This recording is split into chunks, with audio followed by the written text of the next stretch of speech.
So it's week 35 in the Barclays Premier League. Yes, we're getting very close to that finish line. So let's get into the action. Saturday's early kickoff was at the Etihad. It was a repeat of the classic quarter-final second leg earlier in the week against Spurs. Some changes. City had Stones and Foden in. For Tottenham, Casanegra replaced an injured Lloris, and Voigt was at right back, with Dyer back in the starting line after being out for 6 weeks. So to the action. On 2 minutes, Stones, who looked a bit rusty, loses the ball, and Son pounced on it, and his shot was just wide, but pushed around by Ederson. Then on 4 minutes, first attack by City, Bernardo Silva on the right, put in a neat cross to Aguero at the far post. He headed across goal, and Foden backing up, headed into the net, a flying header, and it's his first goal in the Premier League. What a moment for the young man. City 1 up. 13 minutes, Eriksen outpaced Laporta, but Ederson's legs came to the rescue. And on 34 minutes, Casanegra easily managed to handle a Silva shot. We got to the break then, and a slight advantage to City. It was a competitive match, but of course difficult to repeat what happened earlier in the week. So into the second half then, well matched both sides. The chances were few and far between. Ederson managed to save from Mora on 72. Sterling looking in good form again, but he started to get irritated with some of the challenges by City. And so basically we got to the final whistle with Guardiola relieved, a 1-0 win. Not a classic like Wednesday, but still very competitive. Okay, so City are back to the top, and now they await Sunday's match at Cardiff before heading to Old Trafford in the week. So to St James's Park. Newcastle at home to Southampton. Newcastle on 38 points. Southampton just behind on 36. Newcastle unchanged, which I think reflects the confidence that Benitez has got in his troops these days. So to the action then. Ward-Prowse managed to get himself in the book early on when he blocked a break by Almiron. The crowd were seeking a red, claiming he was the last man. It was a close decision, but he was a long way from goal. So I guess the yellow was just about right. Then on 27 minutes, the breakthrough. Perez, he's a man in form. He latched onto a high pass, and he chipped it in between the defender's legs, and it went in off the left post. 1-0 to the Magpies. A few minutes later, Rondon down the left. A great anticipation by Perez again. He met the cross, and it went past the keeper, and that was 2-0 Newcastle. That was the score at the break. Into the second half then, and Southampton were better. And they got one back on 59 minutes from Lamelda. But there was nothing stopping the Magpies. Although Yoshida should have equalised when he was put through by Redmond, Perez sealed the deal on 87th minutes. That was his hat-trick goal, latching on from a Richie header following a cross. And so that was it. Newcastle had the win. Full-time score, Newcastle 3, Southampton 1. To the Vitality Stadium then, Bournemouth at home to Fulham. Eddie Howe was making his 15th 500th appearance as a manager. Absolutely marvellous. He's only 41 years of age. 500 games. And I really do see him as a future England manager.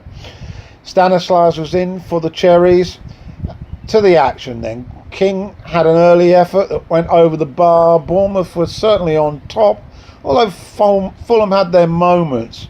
And Mitrovic, who else, fired over from 10 yards. There was goalmouth action at either end, and the spring sunshine was making it a pleasure for the crowd. We got to the interval goalless, second half, 53 minutes, and Mitrovic was upended in the box, got up and put the penalty wide of the keeper, 1-0 Fulham. After that, more chances for Bournemouth. Fraser had a good chance, saved by Rico, and then Rico saved again from Wilson. He really was quite impressive. Why they haven't had him throughout the season, I will never know. Anyway, Fulham managed to hold on for their first away win of the season. Scott Parker was absolutely delighted with the result. Bournemouth 0, Fulham 1. John Smith Stadium then, Huddersfield at home to Watford. Watford looking to lick their wounds after playing, shooting themselves in the foot on Monday against Arsenal. There was no Deeney, of course. He was suspended following that red card, but Deulofeu was back in, and he proved his value immediately on 5 minutes. He seemed to have bags of time when he got the ball inside the box, and he took his time as well. It was effortless when he finally prodded the ball in off the post and gave the Hornets the lead. It was pure class. So that was the score at the break, and into the second half, Watford never looked in any trouble really. Foster hardly had anything to do, and then on 80 minutes that man Deulofeu got his second, feeding on a parry from Losel. Huddersfield did grab a consolation in added time to make the score 2-1, but Watford, easy winners, beating Huddersfield by 2-1. To the London Stadium then, West Ham at home to Leicester. Both sides with little to play for. Arnautovic started up front. No goal for him since January. In fact, Hammers are really suffering from lack of goals. It's a big problem for them. Brighton was back for Leicester after missing 9 games, and Evans was also in the defence. Few chances in the first half hour, but then on 37 minutes, Noble, a nice cross from the left, was headed in by Antonio. And that was the score at the break. Hammers up 1-0. Into the second half, and from a similar part of the field, Chilwell got a cross in, and Vardy connected with his left foot, and it was 1 each. After that, Ndidi blasted wide, a good half chance really, and Barnes also set up Maddison, and his was hooked behind. And then Lucas Perez, who'd come on as a substitute, was quick to react to a shot that hit the post, and he put the Hammers 2-1 up. In adding time, the increasingly influential Tielemans, lovely pass into the box, and nice anticipation from Barnes. He latched onto it and slotted it past Fabianski, and that was 2 each. Hammers might rue the fact that they should have made it 3-1 earlier, but anyway, final score at the London Stadium: West Ham 2, Leicester 2. To Molyneux, Brighton visitors desperate for some sort of result after that reverse at home to Cardiff. Team news: Gibbs White was in for Wolves from the start, and Escudero was back for Brighton. Of course, there was no knockout following that red card last weekend. Early chances then for Wolves, but Brighton's stubborn defence kept the game goalless to the break. Jota did have a shot that went just wide, possibly the best chance of the half, and the same player also hit the top of the bar. Second half, more ambition from Brighton, and it certainly showed. They had an opportunity themselves when Cale's effort went just over the bar. Ryan saved well from Tendulkar after Jota had hit a post again, but it eventually ended up as a goalless draw. Good news for Brighton. The first game on Sunday then was at Goodison Park, full house, Everton at home to Manchester United. Manchester United licking their wounds after that loss in the week at the Nou Camp. Up front was Martial, Lukaku and Rashford. Lindelof and Dalot were at full back, and Schneiderlin was in for the Toffees, and Calvert-Lewin up front with Richarlison. Everton had the best of the early exchanges. On 10 minutes, first real chance for Richarlison, forced a save from De Gea, and when he followed up Richarlison, it went wide. And then at 12 minutes, Dania long throw was headed on by Calvert-Lewin to Richarlison. He had his back to goal, but with a bicycle kick, he connected with the ball and it flashed past De Gea and it was 1-0. United were really flat and slow. There seemed to be no urgency. The lethargy was certainly the label that I put on it, and the midfield was largely absent. Matic, he's way past his sell-by date now. Pogba was disinterested, and Fred did his best without any support. No surprise on 28 minutes, and counter-attack by Everton, and Sigurdsson came in from the left, picked his spot and rifled the ball in the corner, and it was 2-0. Jones had an injury which forced him off. Got to the break 2-0, but into the second half there was more carnage on the horizon. A corner with no sort of defence covering it forced De Gea to punch it round the post, and he looked at his defence wondering what they were up to, and then another effort, De Gea clearing his lines, but Dana managed to get onto the ball and smashed the ball in through a crowd. It went in the left hand of the goal, and that was 3-0 to the Toffees. No defenders attacking the ball at all. It was really difficult to watch from a Man United point of view. 63 minutes more, a quick break from the Toffees again, and this was luckily Walcott was now on to add extra pace. He was set free, a cool finish through De Gea's legs. That was 4-0. Can I go on? No.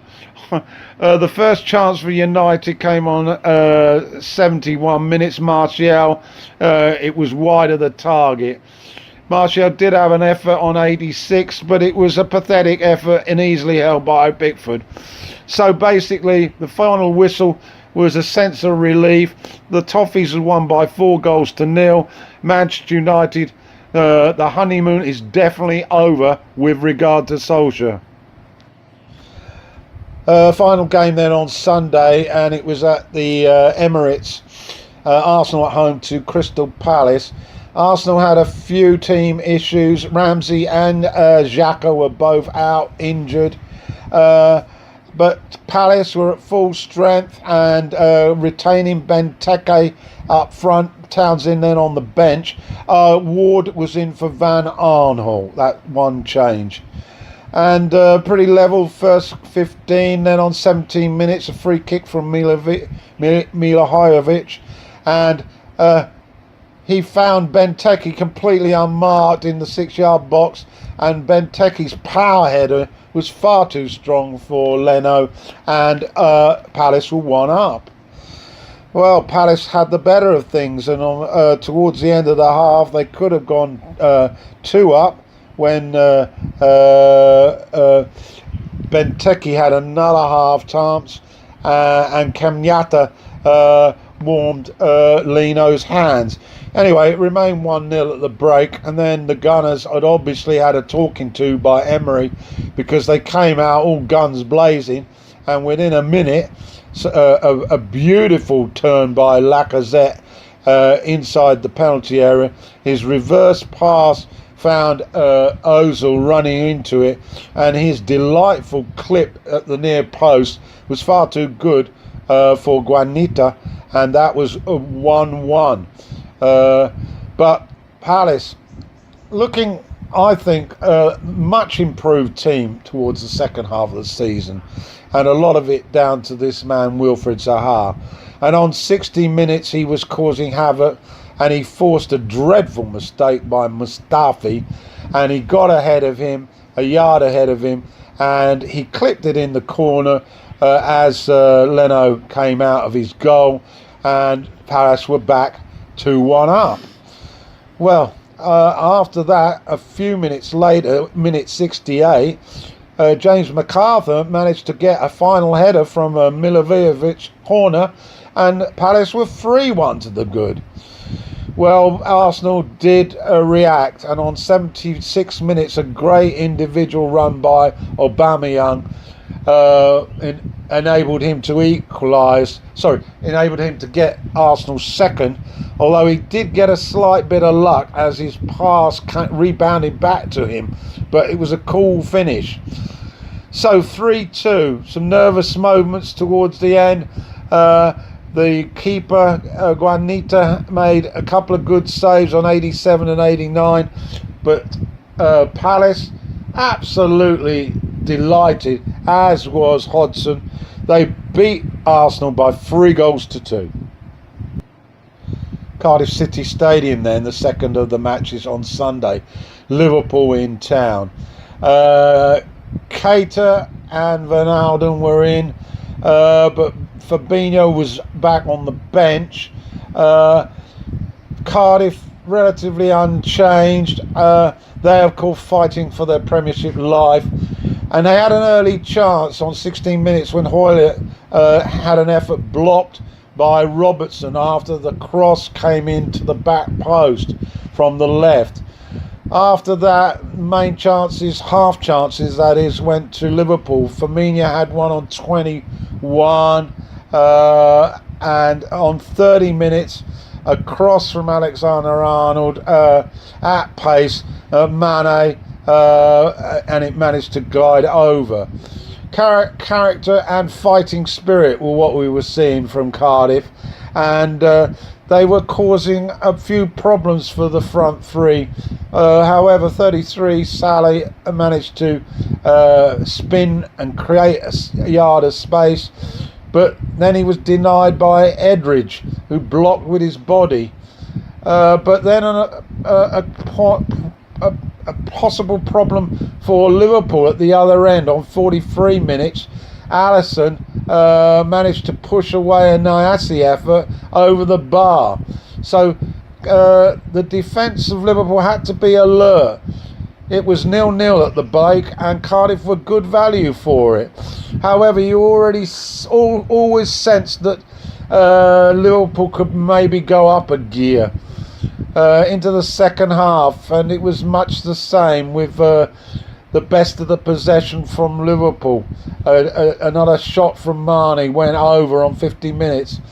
And then on 56 minutes, Alexander-Arnold corner, and it was a training ground move, because he hit it along the ground to the edge of the box, and Wijnaldum was ready for it and connected beautifully with it, and it hit the corner, so Liverpool 1 up. Of course, Cardiff then had to come out a bit more more gaps at the back. They did show fighting spirit, however, but the decent chance eluded them. And then we got to minute 79, and there was a tussle in the box. Salah had possession. Eventually he was trying to wriggle free of Morrison and he fell down. The referee awarded the penalty, and Milner, who'd come on for Fabinho, he is the penalty taker. He converted. That was 2-0. That was game over, and Liverpool were back to the top. Final match of week 35 then was at Stamford Bridge. Chelsea at home to Burnley. Burnley were unchanged, a reflection on the confidence that Dyche has got in his squad after a good run of results. For Chelsea, Jorginho and Loftus-Cheek were back in midfield, and Higuain back in up front for Giroud. Early effort from Hazard on second minutes was pushed away by Heaton.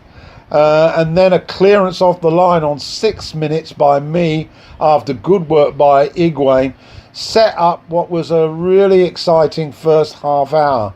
But it was Burnley a minute later, Hendrick on the edge of a box after a clearance from a corner, and he connected on the volley, and it was a great start, and it hit the back of the net, and Kepa no chance. 1-0 Burnley. Chelsea responded quickly. 11 minutes, so some magic by Hazard on the left, and he laid the ball on to Kante, who was coming into the penalty box, and he swept it past Heaton for 1-1.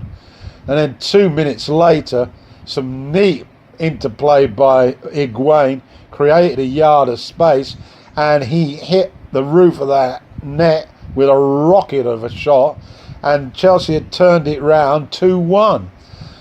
But we weren't finished yet. On 23 minutes, Barnes on the far post headed an equaliser after an assist from Mee's header following a free kick, and a slight touch from Wood. That brought it back to 2-2, and we went to the break level. Into the second half, things quietened down a bit. Pedro set up a chance for Higuain, but Heaton managed to deal with it. Couple of half chances for Chelsea. Loftus-Cheek was guilty of shooting well over, but Burnley held on for a creditable draw. 2-2 then the final score at Stamford Bridge. Well, that completes week 35 then in the Barclays Premier League. I just want to correct a point that I said in my last results show when I actually commented that Brighton were now on the same points as Cardiff after losing. Of course, that's not correct. Cardiff still having to make up ground. But to this week's fixtures then, well, it's much the same. Liverpool are back on top by 2 points from City. The battle for the Champions League places is no clearer. Liverpool, Arsenal both lost, as did Manchester United, and Chelsea dropped points. So really, as a Man U fan, I guess we're still in with a chance, remarkably.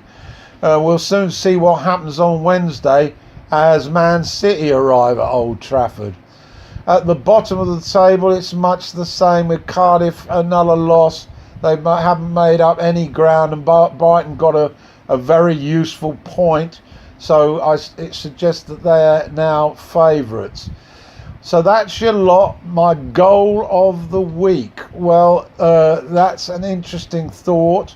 While I'm thinking about it, I'm going to go for that volley by Hendrick to open the scoring for Burnley. A tremendous effort, I must say.